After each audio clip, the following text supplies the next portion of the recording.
সাগরপাড়া থানার সাহেবনগর দামোশ বিলে রাতের অন্ধকারে অবৈধভাবে মাটি কাটা হচ্ছে। রাতের অন্ধকারে জেসিবি মেশিন দিয়ে মাটি কাটা চলছে। সেই মাটি চলে যাচ্ছে ইটভাটায়। ঘটনার প্রতিবাদে সাহেবনগর এলাকায় পথ অবরোধ করে বিক্ষোভ চলছে। অবৈধভাবে মাটি কাটার ফলে দামোশ বিলের পাড় ভেঙে যাচ্ছে বলে অভিযোগ স্থানীয় বাসিন্দাদের।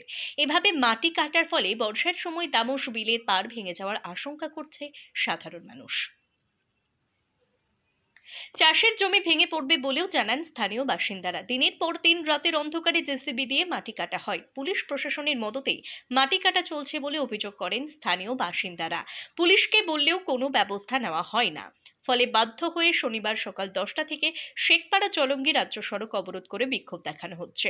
রাস্তায় বেঞ্চ পেতে অবরোধ করা হয়। ফলে বাস, লরি, টোটো সহ অন্যান্য ছোট বড় যানবাহন আটকে যায়। ভোগান্তির মধ্যে পড়েন পথ চলতি মানুষ। ঘটনাস্থলে পৌঁছয় সাগরপাড়া থানার পুলিশ প্রশাসন।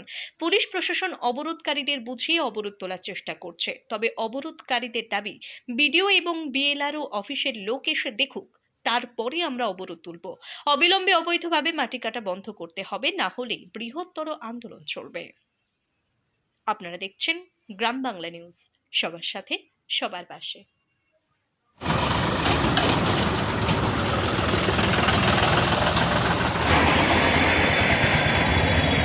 বলতে গেলে সাহেবনগর যে মৎস্যজীবীর যে বিলের মাটি দিনের দিন কাটিয়ে ফুরিয়ে দেওয়া হচ্ছে, তুলে নিয়ে গিয়ে ভাটায় দেওয়া হচ্ছে। কখন কাটছে? রাত্রি আপনার 12টার পরে আসছে, যে রাত্রে মানুষের ঘুম কামাই করে দিচ্ছে। রাত্রি 12টা,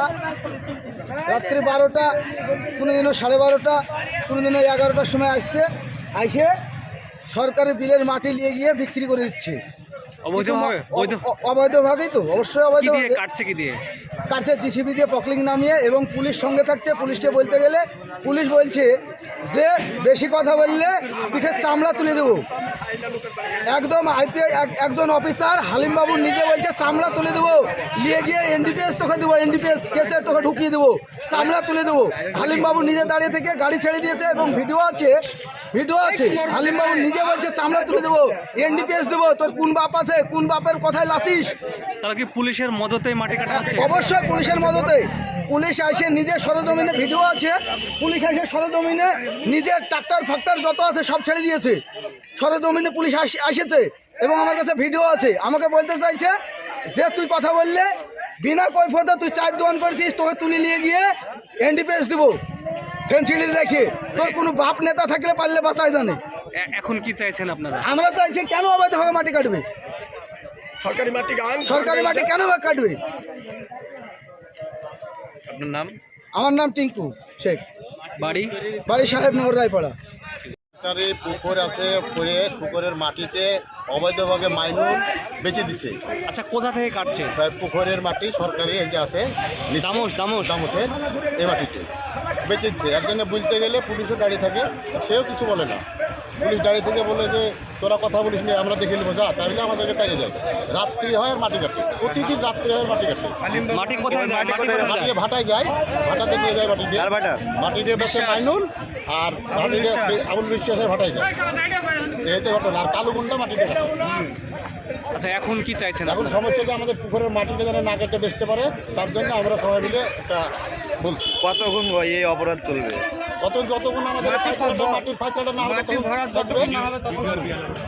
বিএলআরও বিডিও এসে বলবে যে আমাদের পুকুরের মাটিটা দিকে বুঝিয়ে দেয়, তাহলে আমরা ছেড়ে দেবো।